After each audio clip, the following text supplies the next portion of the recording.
Mimi wasanii ninao wengi, lakini swala la kulala ndugu yangu Mimi hapa sijaletwa kwa lengo la kutafuta wasanii wa kuniongezea. Nimekuja kwa lengo la kunistiri usiku huu. Mimi uwezo wa kukustiri sina.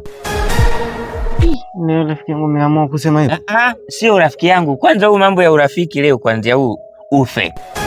Mimi siwezi kuwa na urafiki na mtu mwenye shida kama wewe. Sasa ndugu yangu. Ndio Jumanne kweli? Sikiliza, mimi ndo Jumanne, lakini ikoje? Mimi hapa nilipo bado naendelea kustruggle na maisha. Siwezi nikaendelea kuwa na urafiki na mtu kama wewe. Yaani sasa kama 30,000 tu inakushida, mimi utanisaidia nini? Mimi leo nakusaidia pa kulala. Wewe utanisaidia nini? Kama leo wewe pa kulala unashindwa kulipa kodi ya 30,000. Wewe sikiliza, mimi urafiki na watu kama nyinyi sina.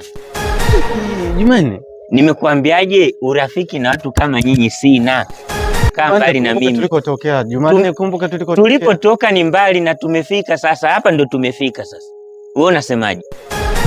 Sasa siku moja ndio iweze kufuta yale yote mazuri ambayo tushagawahi kufanya. Sikiliza. Wewe utajua wewe mwenyewe, utajipigia mstari wewe mwenyewe, lakini kwa mimi ni rafiki yako, hiyo futa kabisa. Kaa mbali na mimi. Basi nisaidie kwa kitu kimoja. Wewe sikiliza. Oya tembea. Vipi jamaa? Kuletea na mikosi tu hapa. Yaani usiku kama wa saa 8 anakuita rafiki yako sijui nani. Yaani kwanza angenitajia jina tu kwamba anakuita yule Manga. Nisingefungua geti kabisa. Kwanza ningemwambia sipo. Huyu kudadadeki. Watu wabaya siku zote ndio watu ambao waga wakwami, lakini sisi wale ambao waga tunapenda kuwasaidia watu ndio kila siku shida, kila siku, yani kila kukicha.